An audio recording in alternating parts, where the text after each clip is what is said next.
Hello everyone, myself Khyati Vyas from JMP English Medium Saraswati Group of Education. Today I am conducting this session for grade 5, subject SS. We are dealing with FA1 exam revision sessions. In this session, we will revise 4 chapters which are included in your FA1 exam. That is chapter number 1, globes and maps. Chapter number 2, latitudes and longitudes.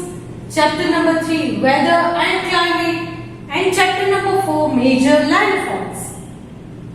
Let us start revising each chapter one by one. Starting with chapter number 1, globes and maps. In this chapter, first of all, we revised we learned regarding shape of the earth. I use the word revise because you have already learned this in your previous grade as well. But once again, the shape of the earth we discussed. That is, the shape of the earth is spherical, it is bulging in the center and slightly flattened from the top and the bottom. Ferdinand Magellan, an explorer, discovered that the earth is round or spherical in shape. We discussed regarding globes. The model of the earth is called a globe. Globe, it does not show all the landforms or all the places, all small towns, cities in detail. It is a drawback of a globe. Globes cannot be carried from one place to another easily. That is one more drawback. All the places are not seen on the globe at once. The part facing towards you can be seen, but the part which is away or backside is not visible. That is one more. Then, a large globe will show you places in detail, but a smaller globe will not show you any details. So these are the drawbacks of the globe. Then we discussed regarding maps. Drawing of the earth on a flat surface is called as maps. In the maps we learned regarding there are types of maps. Main 2 types are physical map and political map. Political map will show you the boundaries between the states, countries, cities, etc. And physical map will show you the features, physical features on that particular earth, or that particular part of the land. That is, if it is mountains, if it is valleys, plains, plateaus. All these physical features are given in or are represented, I can say, are represented in different colors. Say for example, deserts are represented with yellow color, rivers with blue color. So all colors, they have their own symbols or they have their own language. These are called the language of the map, or this you can understand with the help of key or legend.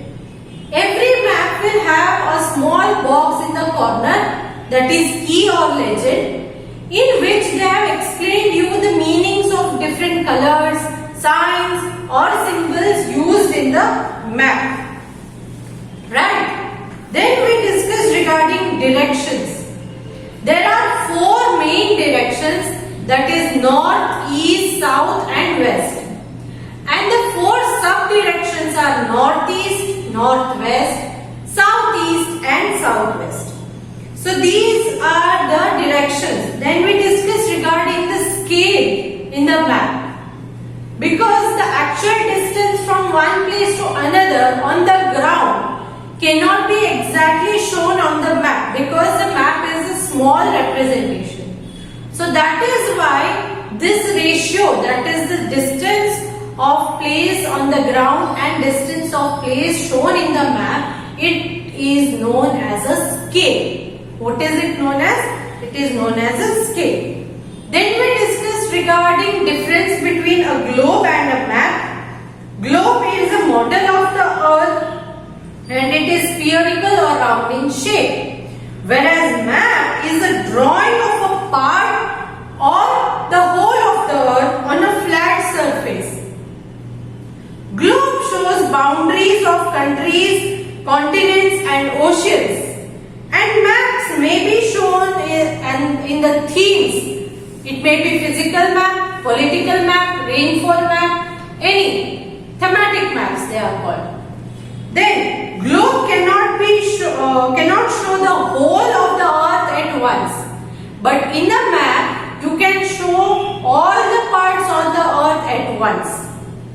Globe cannot be carried from one place to another easily, but maps can be carried from one place to another easily.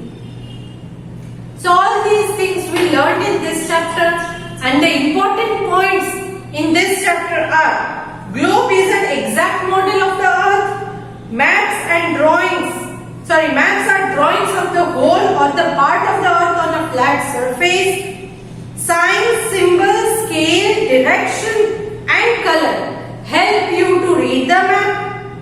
A key or a legend explain the meaning of the symbols used in the map. Scale is the ratio of distance of a place on the ground and the actual distance on the map. There are four main directions, that is north, south, east and west. Northeast, northwest, southeast and southwest are the four sub-directions. So we learned all these topics in this chapter. Next, talking about chapter number 2, that is latitudes and longitudes. Latitudes and longitudes are the imaginary lines which you see on a map. They are actually not found on the surface of the earth, but they are just imaginary. We have marked these imaginary lines to make our task of locating any place easily. These latitudes and longitudes, they are the imaginary lines which form a grid on the map or a globe. Grid is nothing but network of lines which intersect each other and form small pattern of squares. It is called a grid. Now talking about latitude. These latitude they run from east to west.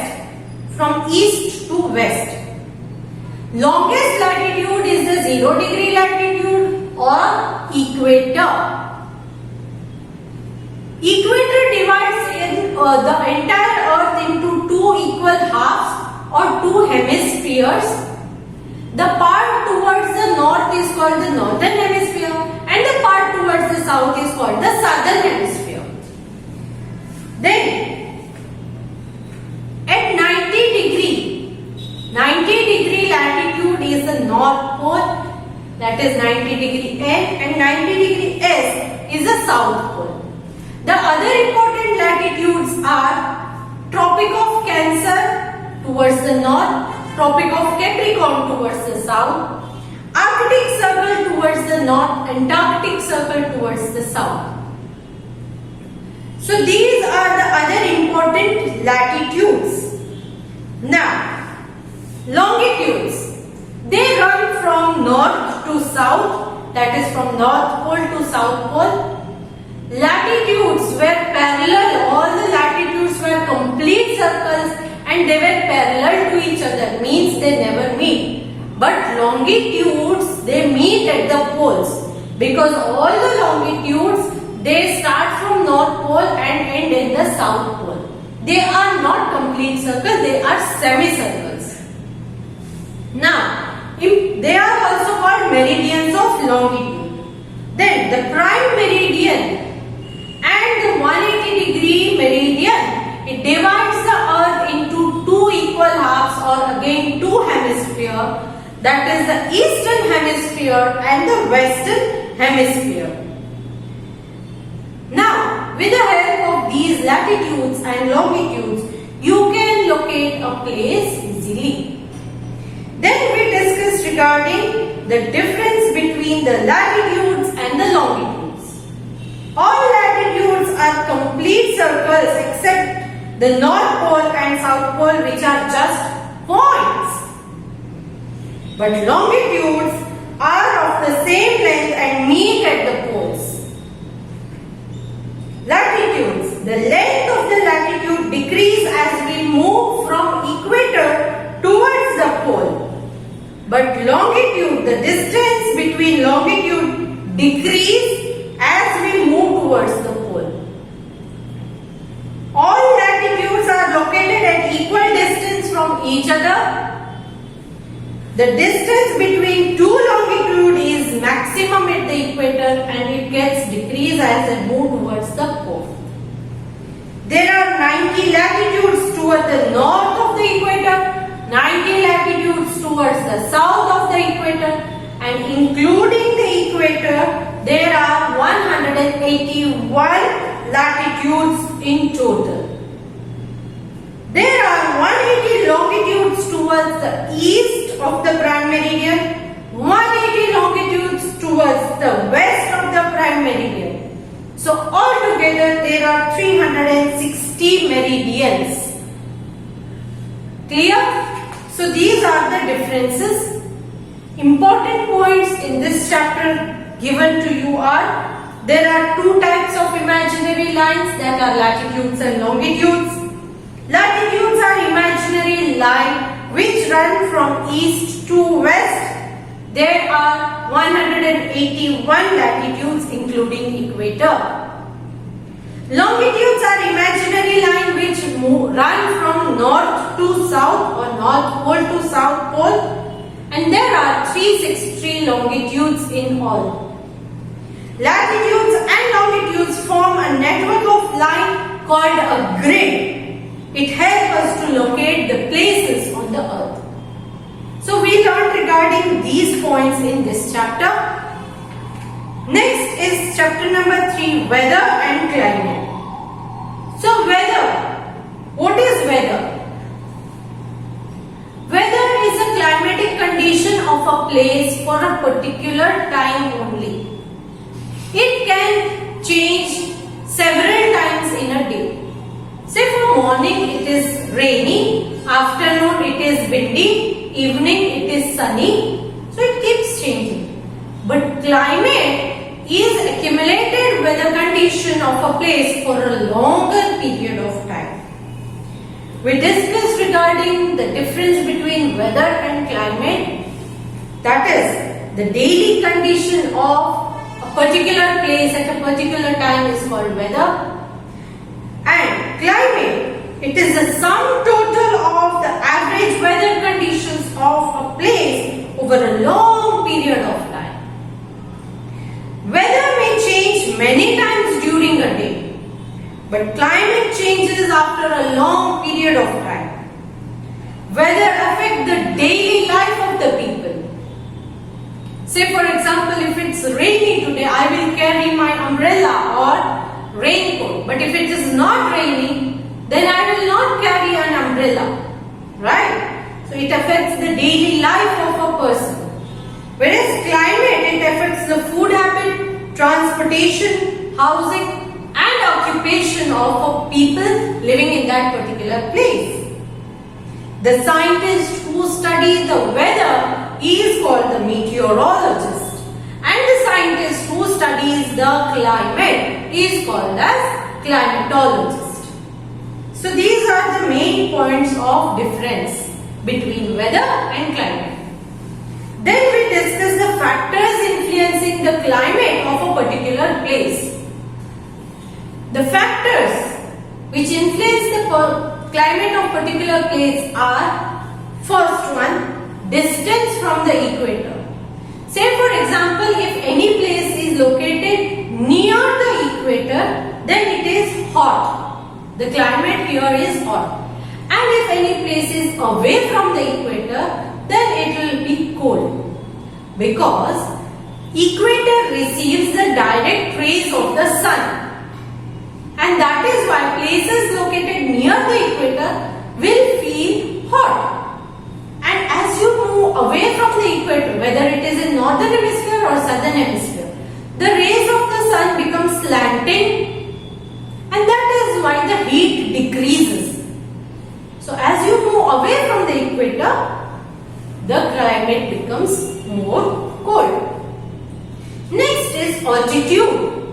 Altitude is the height of the place above the sea level. If you are closer to the sea, you will feel hot as you move. I mean closer to the sea in the sense, the level, ground level. If you are at the ground level, it is hot. As you move to the higher altitude, it becomes more cold. You might have observed, if you go to some hill stations, it will be cool even in summer, pleasant climate. That is just because they are located in the higher altitude. Then you have distance from the sea. Here we discussed regarding the land breeze and the sea breeze. Right? Land breeze and sea breeze are the main reason why the places in the coastal region will not have much variation in their climate. Coastal regions, they have moderate climate throughout the year. They are neither too hot nor too cold. They are humid and moderate. Clear? Then next one is direction of the wind. Now, the wind blowing over that particular region, from which direction is that wind blowing, it also affects the climate of that particular place. And lastly, the rainfall and the humidity in that place also affects the climate of that place. Now, according to the climate of particular place, Earth is divided into 3 climatic zones or 3 temperature zones or heat zones. In each hemisphere, there are 3 divisions, that is torrid zone, temperate zone and the frigid zone. Torrid zone is the hottest zone on both the hemispheres as it is near to the equator. After torrid zone, you have temperate zone, which is having moderate type of climate. The places in temperate zone will have moderate type of climate, that is neither too hot nor too cold. And lastly, the frigid zones, which are near the poles. So they are extremely cold. So these are the 3 temperate zones of the heat zones. So main points in this chapter that you have to remember are the condition of atmosphere at a particular time and place is called a weather. Climate is the average weather condition of a particular place over a long period of time. Then the factors that affect climate are latitude, distance from the sea, altitude, wind, humidity, etc. The world is divided into 3 climatic or the heat zones, that is the torrid zone, the temperate zone and the frigid zone. Next, talking about major landforms in chapter number 4. Major landforms. Now, we are having different types of landforms on the surface of the earth. Mountains, plateaus, plains, hills, valleys, all these are different landforms. Now we also discussed the features of each and every landform. Say for example, first we discussed regarding mountains and the features of mountains. We discussed regarding plateaus and their features. We discussed regarding plains, rivers, deserts, all these things in this chapter. Now, the important points in this chapter are the changes in the earth's surface give rise to landform. There are some changes that are taking place beneath the surface of the earth, due to which there are different landforms on the surface of earth. Mountains, hills, plains, plateaus, rivers, deserts, they are the major landforms on the surface of the earth. So each landform we discussed in detail in this chapter. So these are all the chapters which are included in your FA1 exam. Now let us discuss the papers that you will be receiving related to this chapter's exam. In your objective paper, you are already aware. First question will be fill in the blanks, that is multiple choice question. 4 options are given. Whichever the right option, you have to tick on them. Next is fill in the blanks with the help of hint box. So hint box is given, read the options properly, read the statement properly, then and then select the right option. Then you have true or false. So if the statement is correct, mark it as true. If the statement is wrong, mark it as false. Then you have match the following, and lastly you will be having answer the following questions in one word or sentence. Even in this, the objective paper, you are given options. So whatever the correct option, please mark it on that. In your subjective paper, first main question is name these. Say for example, in your revision paper, in name these, I have given they travel to space. So who traveled to space? Yes. So you know the answer. Say for example, this is the latitude of 66.5 degree north. 66.5 degree north is Arctic Circle. So you have to identify what I am asking and you have to write the answer accordingly. That is name this. Second question is answer these questions in brief. Here you have to write the answer at least in 2 to 3 sentences. Clear? These questions I have asked from in between the chapter. You can write the answer in your own sentences. That is okay. Next, third main question is do as directed. In that I have asked you the differences A, B and C. So you are given 3 pairs. For each pair you have to write one difference. Each pair you have to write one difference. Clear? And question number 2, whatever they have directed, you have to do that. If it is a question, then answer it. If it is a diagram, you have to draw it. Whatever. Even in your exam or even in your revision paper. And lastly is draw and label the diagram. The diagram may be your water cycle, land breeze and sea breeze, or maybe it can be your zones, different climatic zones, anything. So you have to learn the diagrams. Clear? So this was your paper related to objective and subjective of SS. Now I am wishing you a very good luck for your exam. Hope you will get good marks. Clear kids? Chalo. All the best for your exam.